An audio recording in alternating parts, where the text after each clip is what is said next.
Understanding global markets. যদি তুমি আন্তর্জাতিক বাণিজ্য করতে চাও, এক্সপোর্ট ইম্পোর্ট করতে চাও, তাইলে প্রথম এই এক্সপোর্ট ইম্পোর্ট মার্কেটটাকে তো জানতে হবে। এটা একটা সেগমেন্ট। তারপর হচ্ছে মার্কেট রিসার্চ এন্ড অ্যানালাইসিস। তুমি বাংলাদেশে ইম্পোর্ট করবা অথবা বিদেশে এক্সপোর্ট করবা, তাইলে কোন মার্কেটটা তোমার জন্য সবচাইতে গুরুত্বপূর্ণ, কোন প্রোডাক্টটা সবচেয়ে গুরুত্বপূর্ণ, এটা তোমাকে অ্যানালাইসিস করতে হবে।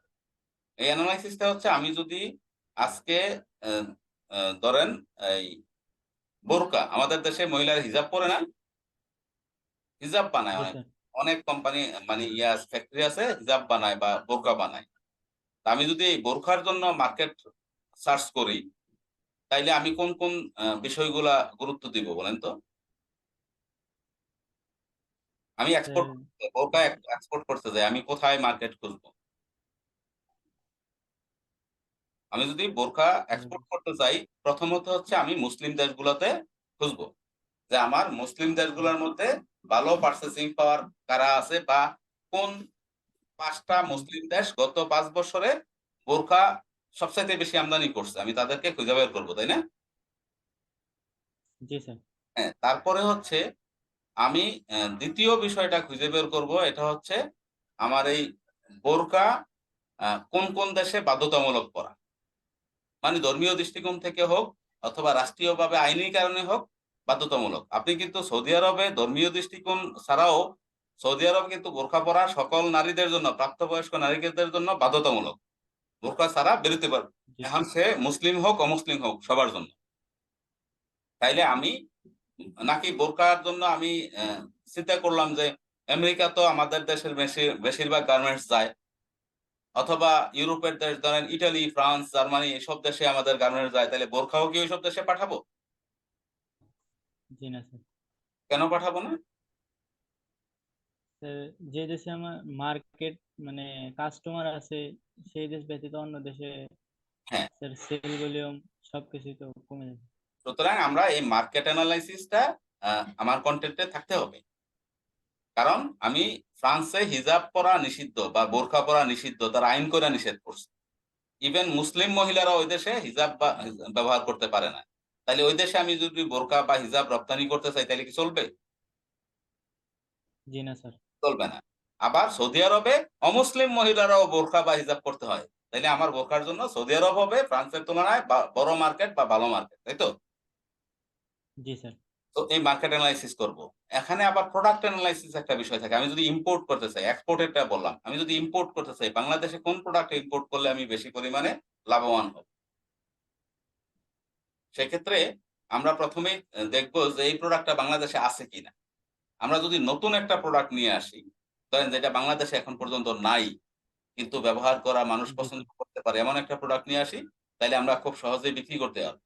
ইভেন বাংলাদেশ এমনও হয়, অনেক কোম্পানি ধরেন 50 টাকা দিয়ে জিনিস কিনে এসে 500 টাকা বিক্রি করে, 5,000 টাকার মেশিন কিনে এসে 50,000 টাকা বিক্রি করে। কারণ কি? এই প্রোডাক্টটা এই দেশে নাই এবং কেউ জানে না এই প্রোডাক্টটা কোথায় তৈরি হয়, বাইরের মার্কেট প্রাইস কত। এই যে ইনফরমেশন গ্যাপ, এই ইনফরমেশন গ্যাপের কারণে কিন্তু ব্যবসায়ীরা অনেক বেশি পরিমাণে, মাঝে মধ্যে অযৌক্তিক পরিমাণেও মানে লভ্যাংশ উঠায় নেয়, তাই না? জি স্যার। ওইটা আবার আলাদা রাস্তা, ওইটা আলোচনা না করলে। এখানে তারপরে হচ্ছে লিগ্যাল রেগুলেটরি কনসিডারেশন। আমি যদি ইন্টারন্যাশনাল ট্রেড বা এক্সপোর্ট ইম্পোর্ট করতে চাই, তাহলে প্রত্যেক দেশেরই কিন্তু এক্সপোর্ট ইম্পোর্টের কিছু নীতিমালা থাকে, কিছু আইন থাকে, তাই না? আমি কি চাইলেই জি স্যার। আজকে XYZ তো চাইলেই একটা প্রোডাক্ট বিদেশ থেকে নিয়ে আসতে পারবে না, তাকে এটার জন্য আগে এক্সপোর্ট ইম্পোর্ট লাইসেন্স করতে হবে, তাই না? তাকে জি স্যার। এটার জন্য এলসি করতে হবে, তার ব্যাংক অ্যাকাউন্ট লাগবে, তাকে টিআইএন নিতে হবে, মানে আয়কর দিতে হবে, তাকে ভ্যাট রেজিস্ট্রেশন করতে হবে, তাকে ধরেন ট্রেড লাইসেন্স করতে হবে, সে যদি কোম্পানি করতে চায় তাহলে জয়েন্ট স্টক রেজিস্ট্রেশন করতে হবে। এই যে আইনি কাঠামোটা, এই আইনি কাঠামোটা হচ্ছে আমার এই লিগ্যাল এন্ড রেগুলেটরি কনসিডারেশনের মধ্যে আসবে। Logistics and supply chain management. আমরা কি logistics and supply chain management হচ্ছে, ধরেন আমরা এক্সপোর্ট ইম্পোর্ট যদি করতে চাই, তাইলে ওই এক্সপোর্ট ইম্পোর্টের কি কি লজিস্টিক্স লাগবে আমার এক্সপোর্ট ইম্পোর্ট করতে, এটা খেয়াল করতে হবে। আমার জি স্যার। এক্সপোর্ট ইম্পোর্টের ক্ষেত্রে কি কি সাপ্লাই চেইন প্রয়োজন হবে, এটা চিন্তা করতে হবে। তো লজিস্টিক্স বলতে এখানে আমরা ধরেন আমার বোরখা আমি এক্সপোর্ট করার ক্ষেত্রে প্রথমে যেটা কিনতে হবে হচ্ছে কাপড়। জি স্যার। তারপরে হচ্ছে কাপড়টা নিয়ে আসতে হবে আমার ফ্যাক্টরি পর্যন্ত। আমি ধরেন কাপড় কোনো একটা টেক্সটাইল মিল থেকে কিনতে পারি, অথবা চায়না বা ইন্ডিয়া থেকে আমদানিও করতে পারি, তাই না, আমার চাহিদা বুঝে। জি স্যার। তারপরে আমি যদি কাপড়টা বা ফেব্রিকটা যদি আমদানি করতে হয়, তাহলে আমি চায়না থেকে আমদানি করব না ইন্ডিয়া থেকে আমদানি করব, কোথা থেকে আমদানি করলে কি পরিমাণে প্রাইস লাগবে, হ্যাঁ, যেখানে আমি জি স্যার। কম দামে ভালো কোয়ালিটির কাপড় পাবো, আমি ওই জায়গা থেকে কাপড়টা আনবো। আর এটা যদি আমাদের দেশে কোনো টেক্সটাইল মিল থেকেও কম দামে ভালো কোয়ালিটির কাপড় পাই, তাহলে আমি আমাদের দেশের কোনো টেক্সটাইল মিল থেকে কিনবো, তাই না, কিনে এই কাপড়টা জি আমার স্যার। ফ্যাক্টরি পর্যন্ত নিতে হবে। এর সাথে আমার বোরকার যে ডিজাইন লাগবে, একজন কাটিং মাস্টার লাগবে, সে কাটবে।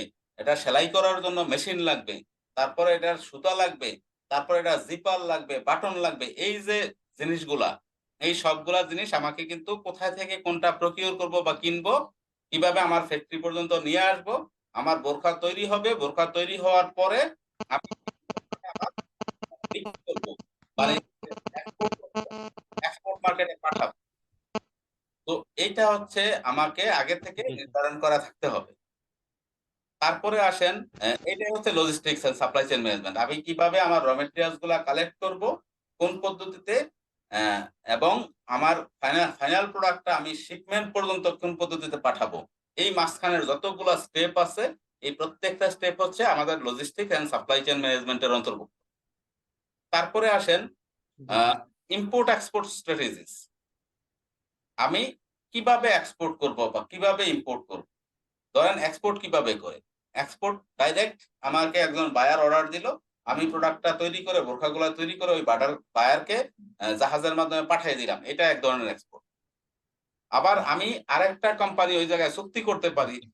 যে ভাই তুমি আমার পার্টনার হও, আমি এখানে বোরখা তৈরি করব, তুমি সৌদি আরবে, মিশরে বা দুবাইতে বা কুয়েতে, কাতারে, বাহরাইনে, এইসব দেশে তুমি এখানে সাপ্লাই দিবা, যা লাভ হয় দুইজনে ভাগ করে নিব। এটাও এক ধরনের এক্সপোর্ট, তাই না। আবার জি স্যার। আমি বলতে পারি যে আমি বাংলাদেশের একটা বিখ্যাত ব্র্যান্ড, ধরেন আমি দেশি দশ অথবা আমি টপ 10, আমি এই সৌদি আরবের একজন ব্যবসায়ীকে বলতে পারি ভাই তুমি এখানে যে শোরুমটা করবা এটার নাম দিবা দেশি 10 বা টপ 10, মানে আমার নামটা তুমি দিবা, তুমি ব্যবহার করবা, জি স্যার। এবং আমি তোমাকে প্রোডাক্ট দিব, তুমি প্রোডাক্ট সেল করার পরে যেটুকু বিক্রি পরে যেটুকু লাভ হবে এটা তুমি আমি ভাগ করে নিব, এটা, অথবা তুমি আমাকে নির্দিষ্ট পরিমাণে একটা টাকা দিবে, এটা হচ্ছে ফ্র্যাঞ্চাইজি। মানে আমার নাম, লোগো, আমার ব্যানার ব্যবহার করতে দিচ্ছি আমি তাকে, তার দেশে, ফ্র্যাঞ্চাইজি। যেমন ম্যাকডোনাল্ডস বা আমাদের দেশে যেগুলা বিদেশি ব্র্যান্ড, কোকা কোলা, এটা কিন্তু আমাদের দেশি মানুষরাই আনছে, কিন্তু শুধু কোকা কোলার ব্র্যান্ড এবং কোকা কোলার যেই মেথোডোলজি পদ্ধতি, ম্যানুফ্যাকচারিং পদ্ধতি ব্যবহার করে বলেই সে এখানে কোকা কোলাকে রয়্যালটি দেয়। এটাও এক ধরনের এক্সপোর্ট। তো আমরা জি এই স্যার। এক্সপোর্ট ইম্পোর্ট স্ট্র্যাটেজিস কোন স্ট্র্যাটেজিতে যাব, এটা নির্ধারণ করতে হবে। তারপরে হচ্ছে কালচারাল অ্যাওয়ারনেস এন্ড কমিউনিকেশন। আমি বিজনেসে কিন্তু অল অ্যাবাউট কমিউনিকেশন। আমি আমার সাপ্লায়ারদের সাথে কমিউনিকেট করতে হবে, আমি আমার বায়ারদের সাথে কমিউনিকেট করতে হবে, আমি আমার যারা ক্লায়েন্ট আছে তার সাথে কমিউনিকেট করতে হবে, আমার যারা লেবার বা ওয়ার্কার আছে তাদের সাথে কমিউনিকেট করতে হবে। আমার ধরেন এই যে কমিউনিকেশন গুলা করব, এই কমিউনিকেশনের ক্ষেত্রে একটা বড় ইস্যু কালচারাল ব্যাকগ্রাউন্ডটা জানা, কালচারটা জানা, আমি কার সাথে কমিউনিকেট, জি তার কালচার কি, সে কোন কালচারে বড় হয়েছে, বা সে কিভাবে, ধরেন আমি যদি আজকে মধ্যপ্রাচ্যের কোনো একটা দেশে যাই, মুসলিম প্রধান দেশে, আমি যদি শর্ট প্যান্ট পরে, গেঞ্জি টাইট ফিটিং, স্কিন ফিটিং গেঞ্জি পরে চলে যাই, সে কি আমাকে ভালোভাবে নিবে? সে জি বল না স্যার। সে বলবে যে এই চিড়িয়াটা কোথায় থেকে আসলো, তো সে আমার সাথে কথাই বলবে না। আবার ঠিক উল্টাটা, আমি যদি ফ্রান্সে, ইটালিতে, জার্মানিতে বা ইউএসএ তে, কানাডাতে, যেসব দেশে ওপেন চলাফেরা করে যারা, ওইসব দেশে আমি সৌদি আরবের জুব্বা আল খেল্লা পরে যাই, তারাও কিন্তু আমাকে তাদের মতো করে নিবে না, ফ্রিলি নিবে না। জি তো সুতরাং আমি যেই কালচারের সাথে মিশছি, যেই কালচারে বিজনেস করছি, ওই কালচারের মতো করে আমাকে সেজে যেতে হবে। এটাই আমরা কালচারাল অ্যাওয়ারনেস এন্ড কমিউনিকেশন এর মধ্যে আনবো। Risk management and international trade.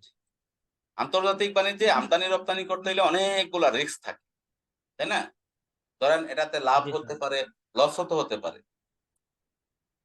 জাহাজ ডুবেও যেতে পারে, আগুনে লেগে পুড়েও যেতে পারে, আমার ইন্স্যুরেন্স করা আছে, বা আমার ধরেন প্রোডাক্ট নিয়ে আসলাম, আয়না দেখলাম যে একই প্রোডাক্ট আরেকজনে আমার চাইতে কম দামে বিক্রি করতেছে, আমি যেই দামে কিনছি এর চাইতে কম দামে আরেকজনে বেচতেছে, তা আমি লাভ করবো কিভাবে, তাই না?